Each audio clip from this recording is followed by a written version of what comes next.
দর্শক, আপনারা যারা শুনছেন তাদের আসসালামু আলাইকুম এবং নমস্কার। আমি সাজ্জাদ কাদির এই মুহূর্তে আপনাদের সামনে কথা বলতে এসেছি সংবিধানে সরকার এবং সমন্বয়কদের ভয় কেন, এই প্রসঙ্গটি নিয়ে। আমাদের যে সংবিধানটি আছে 1972 সালে রচিত, এটি আমাদের মহান মুক্তিযুদ্ধের উপরে দাঁড়িয়ে মুক্তিযুদ্ধের চেতনায় রচিত একটি সংবিধান।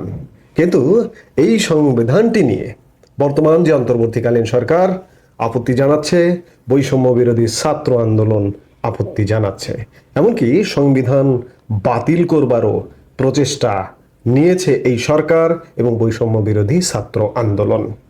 আমরা বিস্তারিত আরেকটু আলাপ করবার আগে চলুন একজন ছাত্র সমন্বয়ক এবং বর্তমানে যে বৈষম্য বিরোধী ছাত্র আন্দোলন তার আহ্বায়ক হাসনাত আবদুল্লাহর দুটো কথা শুনে আসি।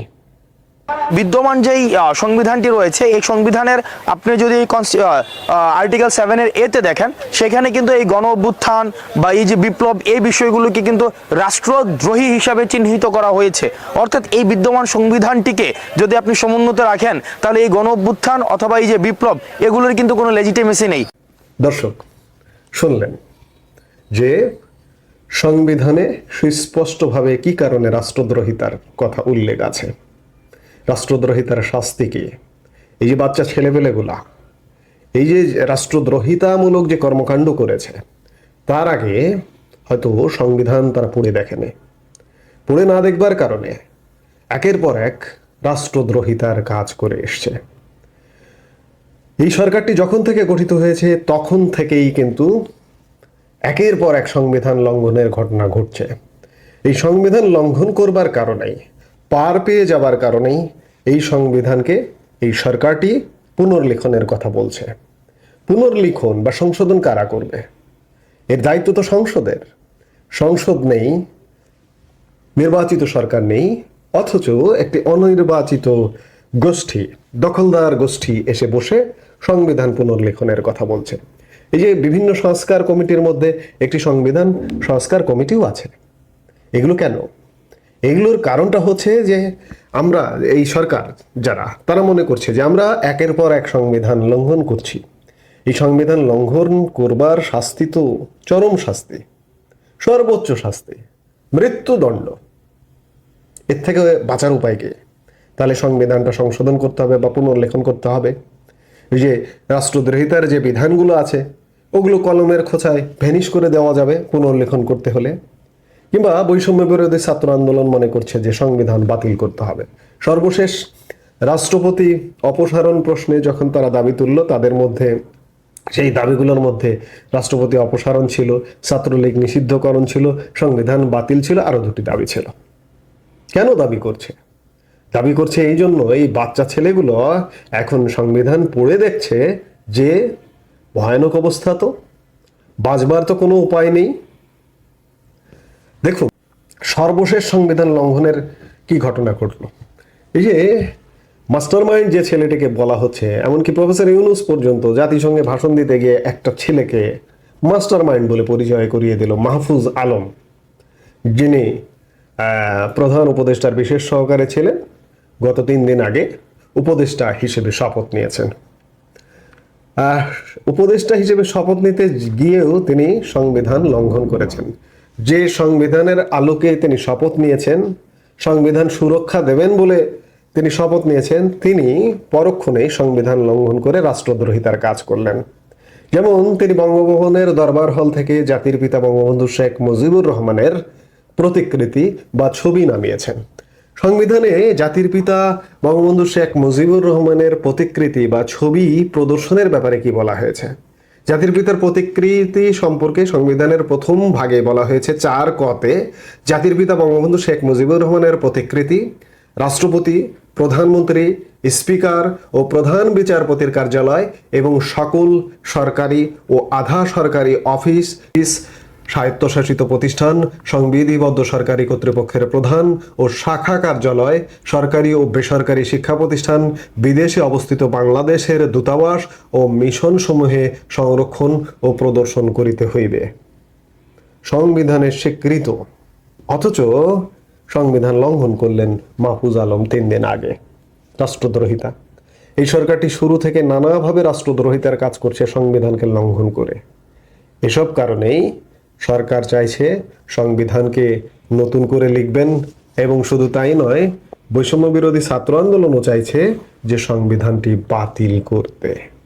সংবিধান লঙ্ঘন করবার শাস্তি কি সেটি একটু দেখুন। সংবিধান বাতিল, স্থগিতকরণ ইত্যাদি ক্ষেত্রে অপরাধ, সর্বোচ্চ অপরাধের কথা বলা হয়েছে সংবিধানে।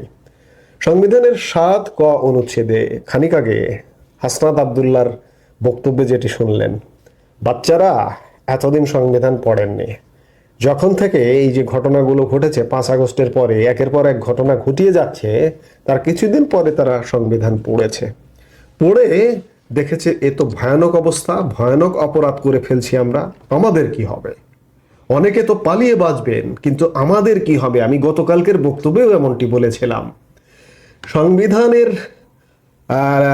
স্থগিতকরণ বা ইত্যাদি অপরাধে বাতিলে কি অপরাধ সেটি সংবিধানের 7 ক অনুচ্ছেদে বলা হয়েছে।